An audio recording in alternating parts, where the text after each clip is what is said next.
Bueno, aquí estamos de regreso en la paradita de las 12. Juan Matos es del Cordero para continuar hasta las 2 de la tarde sirviendo contenido de interés. Juan, la presencia de cámaras, de muchas cámaras en la ciudad, de cámaras en la parte frontal de muchos negocios, en el interior de muchos negocios, ha servido de mucho en el país.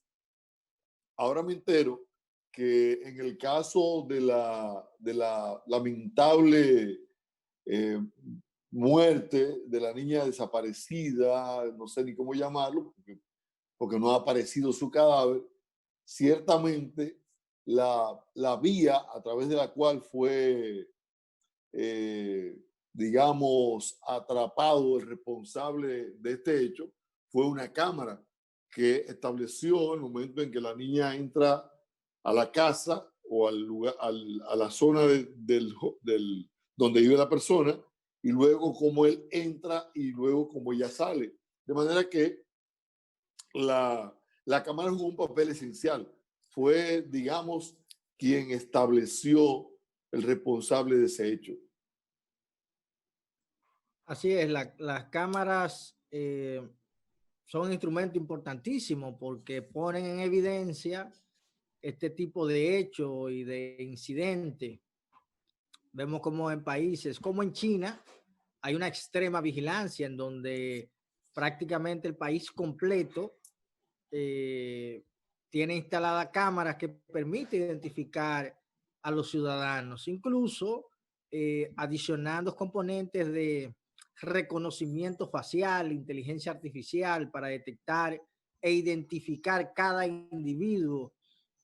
Y es interesantísimo porque las cámaras dicen, bueno, se constituye en una, el video de las cámaras se constituye en una evidencia de lo que pasó. En algunos países, principalmente en Europa, en Alemania, por ejemplo, Rusia creo que también utiliza el método de que todos los vehículos tienen una cámara y cuando pasa un incidente, un accidente, ya queda registrado exactamente qué pasó, quién tuvo la culpa, cómo se desarrollaron los hechos. Entonces creo que sí, el uso de cámara apoya bastante las actividades de investigación y podría incidir en que algunos delitos se reduzcan. Digo que podrían porque pasa que algunos delincuentes ejecutan sus actividades delictivas a pesar de que ven que están delante de una cámara, o sea, no les importa, ¿no? Independientemente Y de que es una tecnología que sirve para establecer responsabilidad, también es un disuasivo. exacto, es un disuasivo, pero he visto muchísimos casos en donde los delincuentes no se inmutan y ejecutan sus actividades delincuenciales a pesar de que ellos han visto que están delante de una cámara. Y ahí creo importante, y ahorita, bueno, hace un rato escuchaba una pequeña entrevista que le hacían al presidente y él comentaba que se iba a reunir para comenzar un plan de seguridad ciudadana, un plan de prevención. O sea, se mostraba que le había llegado, como a todos los dominicanos, lo que aconteció con esa joven, ¿no? Esa niña.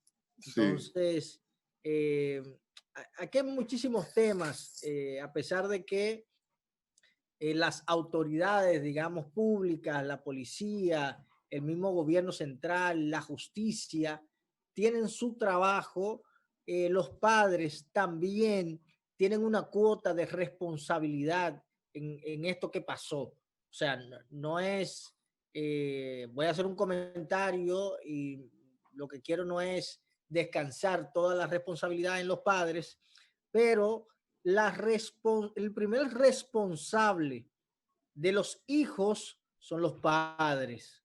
O sea, yo no puedo delegar la responsabilidad, ni la seguridad, ni la educación, delegarla de manera ciega en otras autoridades, en terceros.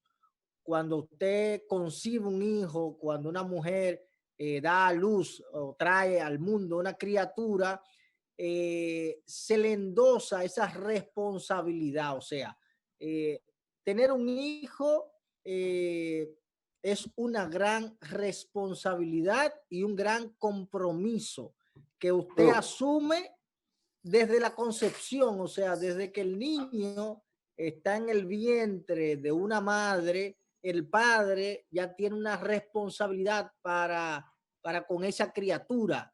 Y la madre, desde el momento cero de la concepción del niño, tiene una responsabilidad. Y esa responsabilidad no puede ser delegada en terceros. Entonces, lo que vi en la cámara era una niña sola que iba a un lugar desconocido, una niña pequeña de unos 9 años. O sea, mi hija tiene 10 años y ella no sale sola. Ella no sale sola a ningún lado.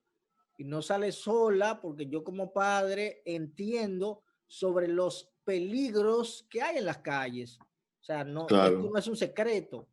Entonces, sí, antes, quizás en nuestra época, nos dejaban, yo me crié y me desarrollé en un barrio de la ciudad capital. Y entonces los vecinos eran mis padres también. Y mis padres, por ejemplo, autorizaban a los vecinos, si nos veían en la calle, estaban autorizados a darnos una pela, a darnos un chancletazo, a llamarnos la atención. Pero eso hoy prácticamente usted no lo puede hacer. Usted no puede tocar a un niño ajeno. Lo que sucede, Juan, también, lo que sucede también que en estos tiempos, en un vecindario no todo el mundo se conoce.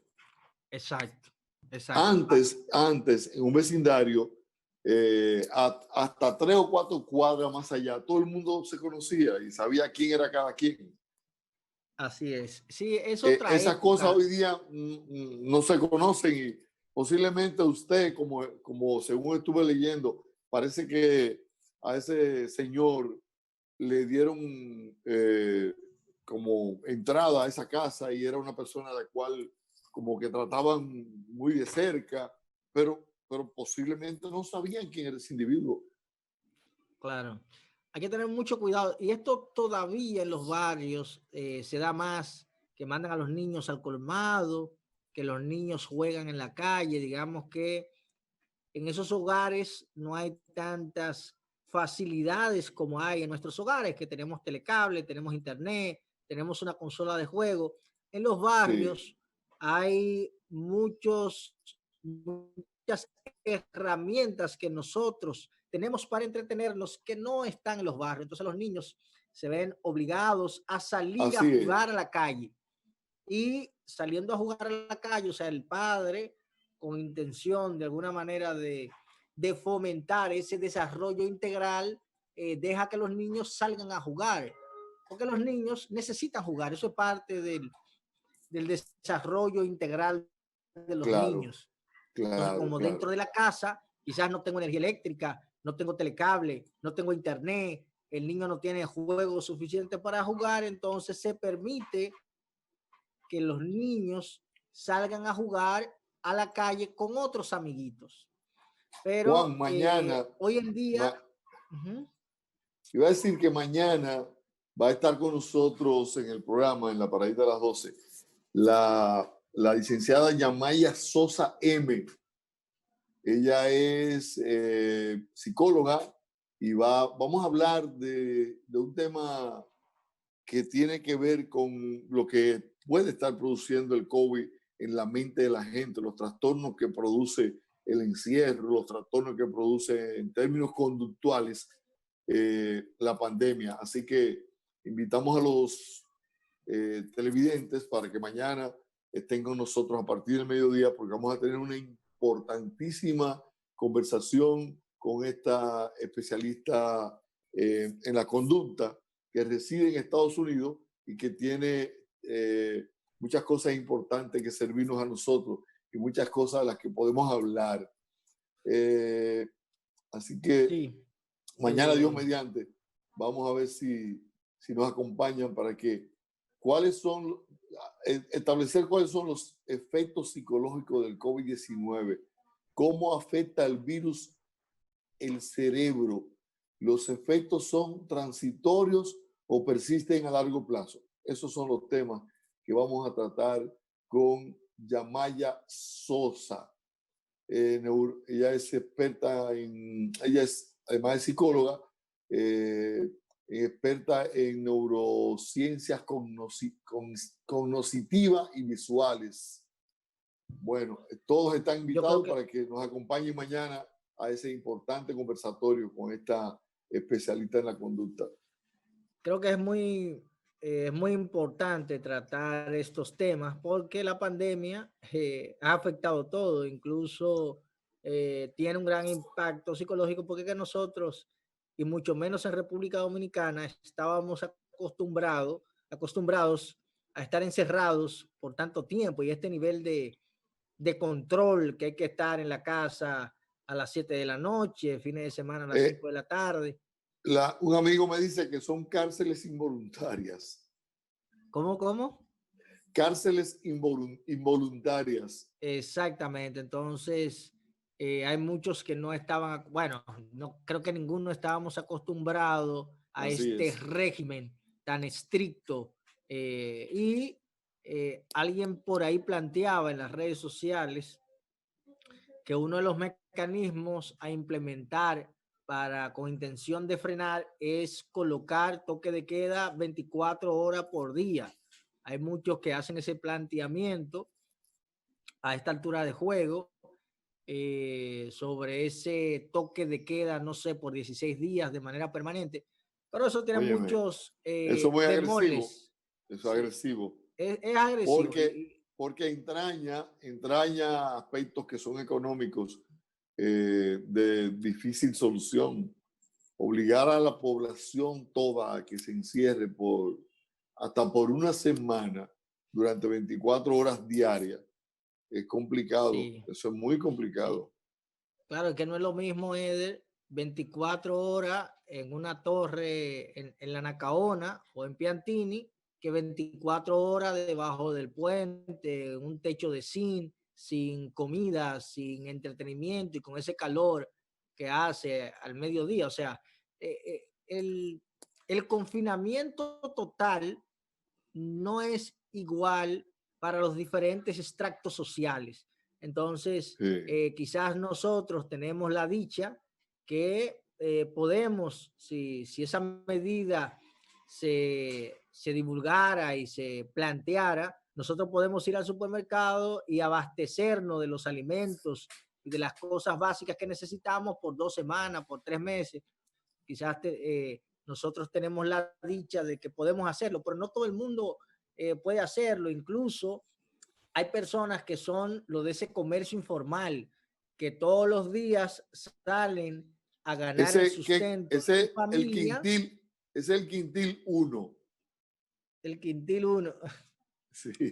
Que todos los días salen a ganarse el sustento de la familia. O sea, quizás trabajan hoy desde la mañana hasta el mediodía para buscar el dinero de la misma noche de hoy o el dinero de mañana. Es el día a día, Juan. Es el día a día. El día a día, exactamente. Es la gente que vive de lo que produce, de lo que logra, como dice el pueblo, arañar diariamente. Entonces, a esa persona no tienen las mismas facilidades que tienen otros de poder hacerlo, refugiarse en su casa cómodamente y esperar que transite la semana entera, que eso es complicado, muy complicado para un sector importante de la población, masivamente importante. Así es, entonces no podemos, yo creo que bien hizo la autoridad en plantearlo y dejarlo tal cual como estaba, es decir, 7 de la noche de lunes a viernes y 5 de la tarde los fines de semana. Hay que ver si es bueno, Eder, que los controles se aumenten, porque a pesar de que existen estos límites y por diferentes en medio de el gobierno anterior se difunde las buenas prácticas de distanciamiento físico, hemos visto un irrespeto constante a estas normas, o sea, personas haciendo fiesta, yo veo personas en piscina, personas en la playa, personas bailando, personas bebiendo, algunos sitios han tenido Bueno, que clausurarlos. O hay sea, de hay un... todo, Juan. Hay incluso gente que no cree en que existe el virus. Hay gente que no, que adelantan el que se van a oponer a que se le ponga una vacuna contra el virus. Así Gente es. inteligente, gente conocida, no digo de este Sí. país, pero he visto declaraciones de algunos artistas y algunas celebridades que están esgrimiendo la teoría de la conspiración. Sí, no, así es. Como las, digamos que es una enfermedad muy Creo que atípica. fue el cantante Miguel Bosé, me parece que Mm, fue, que leí ayer que que él no no se cree en que podía existe el vacunar. asunto del virus. Entonces yo me pregunto, ¿y toda la gente que ha muerto tampoco Exacto. lo cree?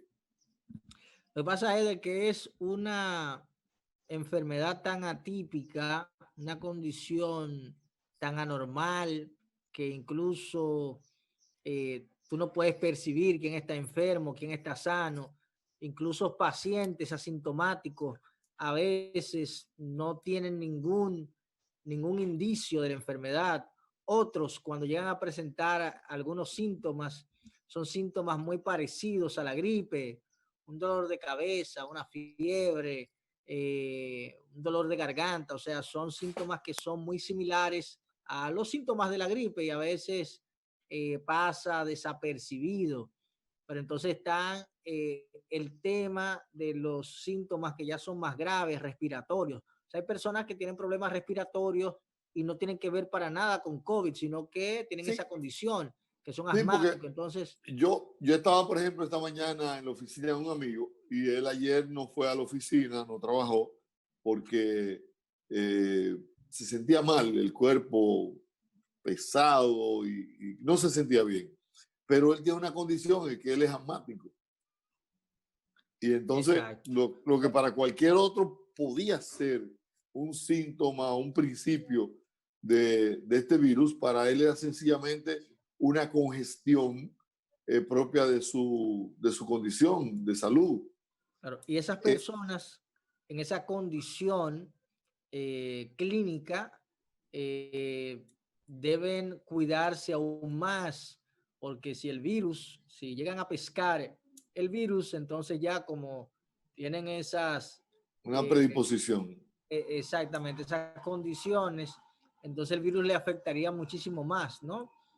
Algo Bueno, que vi de las autoridades actuales es que anunciaron que iban a duplicar, o sea, iban a aumentar la cantidad de pruebas que se están haciendo. Ahora mismo el acceso a las pruebas PCR es muy complejo, es muy difícil. Y a pesar de que tú complicado. quieras hacerte las pruebas, se te complica bastante, ¿no? Entonces, de alguna manera, masificar el acceso a estas pruebas podría reducir los contagiados, incluso los muertos, ¿no? Por esta enfermedad. Bueno, porque mucha gente debe andar en la calle con síntomas, pero no tiene la certificación de la enfermedad porque no se ha hecho la prueba. Por tanto, no se está cuidando, no se está aislando y eso crea condiciones para que se siga multiplicando el contagio, que es lo que hay que tratar de cortar, la multiplicación del contagio.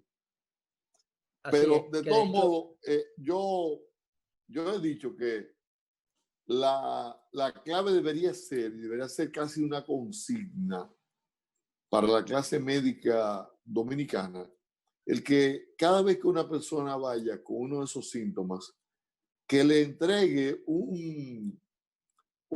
digamos,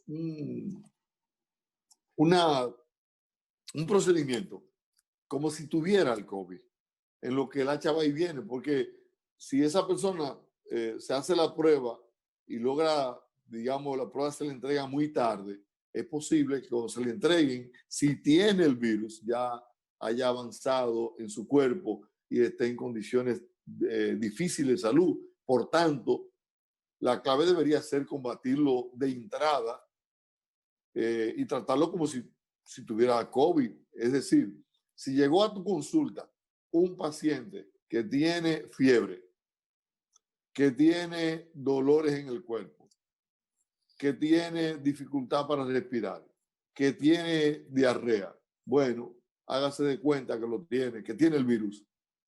Con cualquiera de estos síntomas que exprese, déle un tratamiento como si lo tuviera. ¿Para qué? Bueno, para que no se debilite más y por lo menos le dé oportunidad a confirmar que lo tiene. Porque si lo dejan así, se puede empeorar su situación. Claro, pero esto debe ser con prescripción médica, o sea, no podemos... Obviamente, con no una prescripción podemos, médica es para aquellos que lleguen a la consulta con uno de esos síntomas. Claro, no podemos colocar en internet qué sirve para el COVID, comenzar a medicarnos, a tomar pastillas, a tomar cosas sin ninguna prescripción médica. De hecho, a veces pasa que Edel consigue un medicamento, imagínense que Edel dio positivo y a Edel le recomiendan un tratamiento que no necesariamente es el tratamiento que me va a encajar a mí.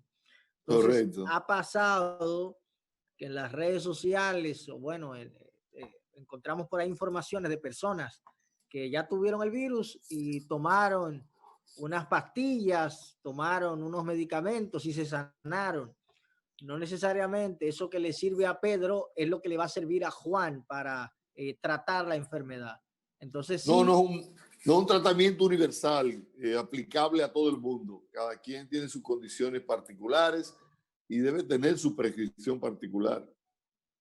Exacto, lo que sí es importante, como no hay acceso a las pruebas, es que si usted tiene problemas respiratorios, que usted se acerque a un neumólogo, a un especialista que le trate esos problemas respiratorios independientemente usted no se haya podido hacer la prueba porque no se va, o sea, usted no se puede dejar morir. Entonces, sí. No puede sentarse en su casa a esperar tener acceso a una prueba que está tan limitada. O sea, en este momento hacerse la prueba es muy complejo, es muy difícil.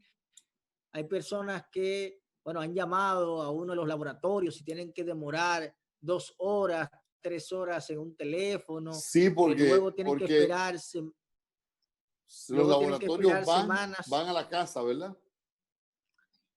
Sí, he escuchado, por lo general tú puedes hacer cita para ir a la casa, pero he escuchado que hay algunos laboratorios que tienen unos drive-thru, o sea, unos mecanismos en donde tú puedes hacer ambulatorio. La cita.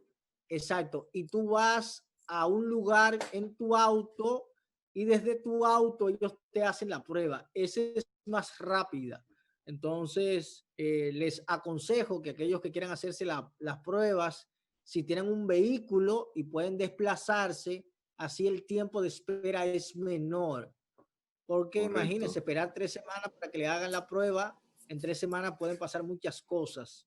Entonces, claro. Sí, una advertencia, hay que tener muchísimo cuidado con los medicamentos, los tratamientos que circulan a través de internet, porque hay muchas informaciones falsas, hay muchos remedios falsos.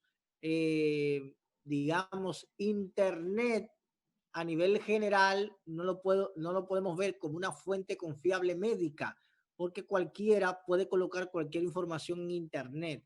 Entonces, lo ideal es acercarse a personas profesionales de la medicina, doctores, que le analicen, que le chequeen y que le indiquen qué es lo que usted necesita, ¿no? Sigue siendo la peor medicina, sigue siendo la automedicación. Esa sigue siendo la peor medicina de todas.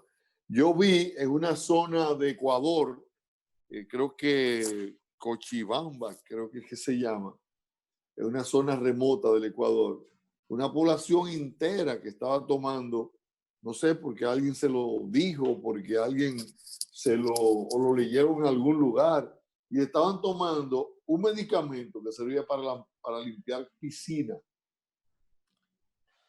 Un Para limpiador limpiar. de piscina lo estaban Sí. utilizando para el COVID. Porque la gente cuando le dan una información y no tiene a mano cómo certificarlo, le da crédito, le da fe y comienza a usarlo. La moringa, tú tienes el mejor ejemplo en la moringa. Sí, la moringa se hizo Despobló popular, eso la lo gente vendían. la gente despobló el país de moringa.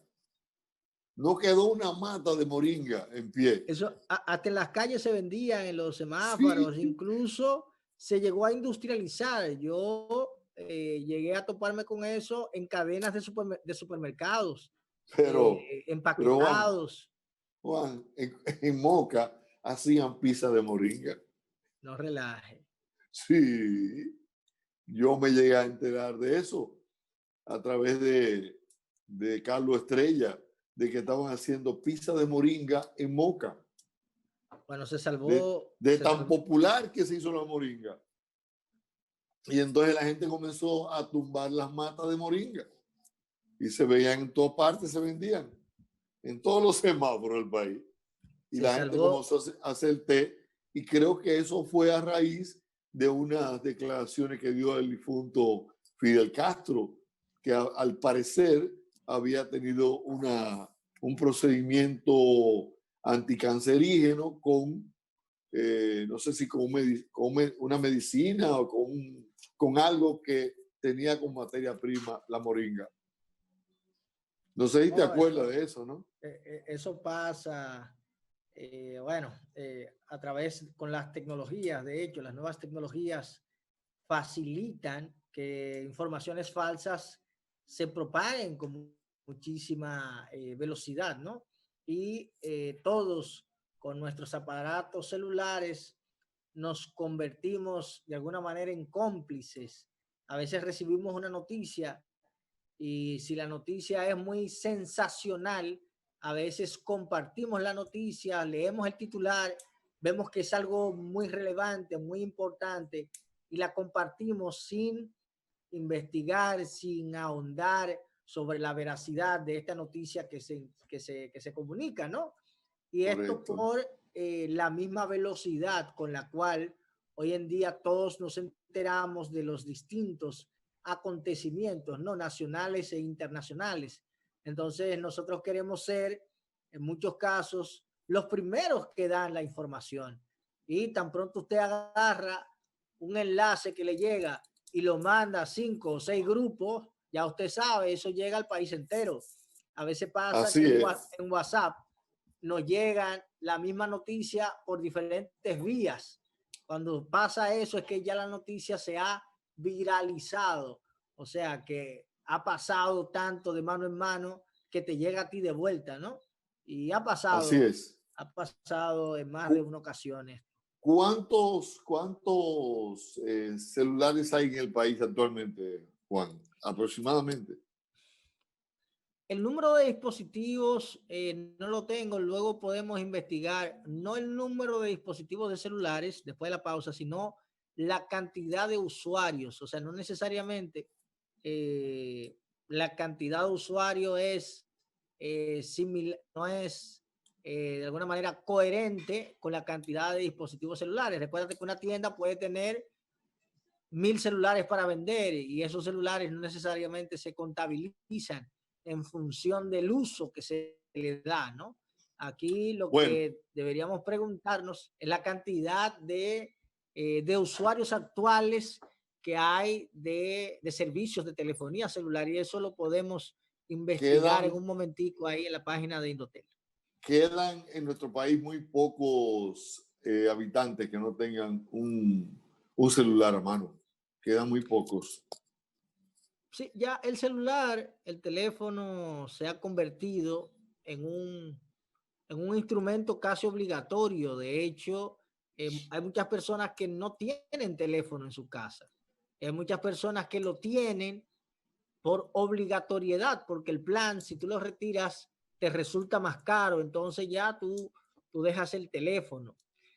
que de hecho, Edel, aprovechando esto que comento y aprovechando que hay un nuevo, digamos, presidente ejecutivo de Indotel, sería interesante ver estos planes, hacer una revisión con intención de sincerizar un poco esto. O sea, ahora mismo con estos planes, multiplan, por ejemplo, a veces tú tienes que tener todos los planes con una misma compañía, a veces te imposibilitan retirar uno de los servicios. O sea, si yo no quiero el teléfono, yo debería tener la facultad de retirar el teléfono.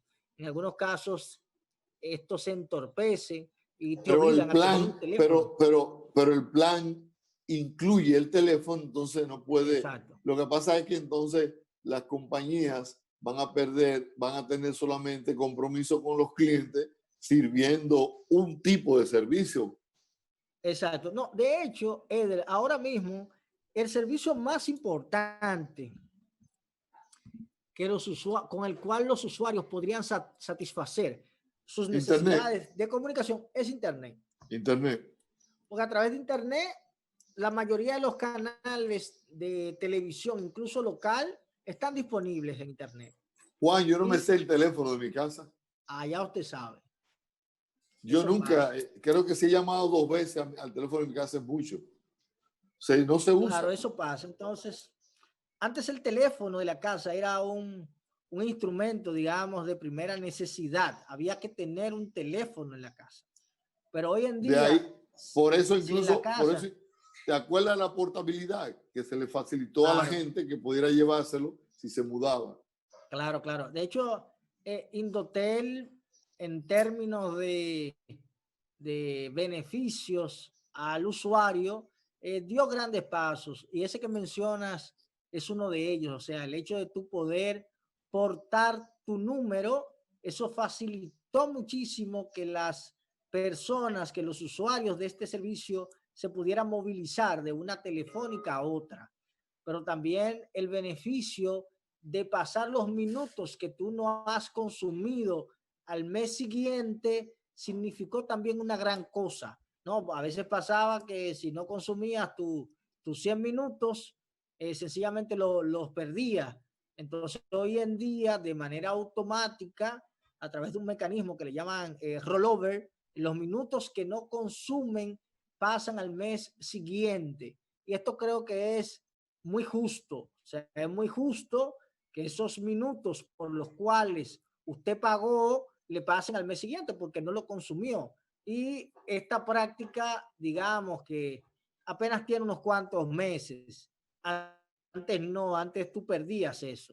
Entonces, creo que las instituciones del Estado, los reguladores, deben regular a favor de los usuarios también. O sea, nosotros los usuarios, los ciudadanos, somos importantes en este proceso y creo que todos los servidores públicos y principalmente esos ministerios que regulan algún tipo de cosa, lo hagan pensando no solo no solo en las entidades que regulan, sino también en los usuarios, de modo que esas regulaciones que emanen de esas organizaciones afecten de manera positiva los intereses de los ciudadanos, ¿no? Juan, y entre esos intereses vamos a incluir el, el que las prestadoras de estos servicios mejoren la calidad del Internet. Sí, eso es. Porque tú compras una capacidad y te sirven otra. Sí, a veces eso pasa. A veces eso pasa. Que Es una situación que afecta mucho. Nosotros tenemos, por ejemplo, aquí en el programa, tenemos a veces conexión con personas del exterior. El caso, por ejemplo, de Javier Murciano, que es un ciudadano español que está ahora mismo en Europa, en España, en Barcelona, perdón, y yo noto cómo la calidad de ese internet de Javier no pestaña, como dicen por aquí. No falla, no manca, es una calidad impecable. Y la forma tan rápida y eficiente con la que él se conecta con nosotros es lo que me dice a mí sobre la calidad de eh, sobre la calidad de ese Internet. servicio. Sí, lo que pasa es que también en esos países desarrollados, en Estados Unidos, en Europa, incluso la velocidad que ellos pueden contratar por el precio es mucho mejor, ¿no? En nuestro caso todavía, este servicio sigue siendo costoso, Caro, sigue caro. siendo caro, y la pandemia ha demostrado que Internet no es un lujo. Internet No. es un servicio de primera necesidad. Sin ese servicio, hay parte de la ciudadanía que no podría tener acceso a servicios básicos, como lo es la educación. O sea, estamos viendo como Internet como tal, aunque digamos, no es un servicio básico, pero sobre la infraestructura de Internet se soportan otros servicios básicos y Claro. servicios básicos como la educación que deben ser asegurados por el Estado. Entonces, Internet no es un lujo, Internet es una necesidad y el acceso a Internet es un derecho del cual o al cual deberían disfrutar todos los ciudadanos. Entonces, partiendo de esto, es muy importante que se comiencen a trabajar políticas de Estado que promuevan que el acceso a Internet llegue a los rincones más distantes de la República Dominicana. Y aquí hablamos de dos cosas, acceso y asequibilidad, o sea, no solamente que yo tengo acceso porque me llega la señal, sino promover precios que sean asequibles para todos los quintiles, ¿no? Para toda la ciudadanía. O sea, hay personas que apenas ganan un sueldo mínimo que no tendría manera de disponer de 500 pesos, de 1,000 pesos para pagar un plan de internet fijo. Entonces hay que Juan, pensar en esa ciudadanía. Juan, hay dos cosas que quiero decir antes de que nos vayamos. La primera es que expresarle en nombre del programa nuestras condolencias a Johnny Ventura por la muerte de su hermana mayor, Paulina Engracia Ventura. El propio artista Johnny Ventura sirvió la información en sus redes sociales.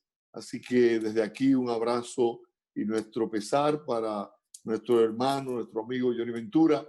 Esa es una pérdida sensible, la de un hermano, es una pérdida que lastima mucho a los seres humanos. Así que nuestro abrazo y nuestra solidaridad con Johnny Ventura por esta lamentable pérdida de su hermana Paulina Engracia Ventura, que era su hermana mayor. De igual modo,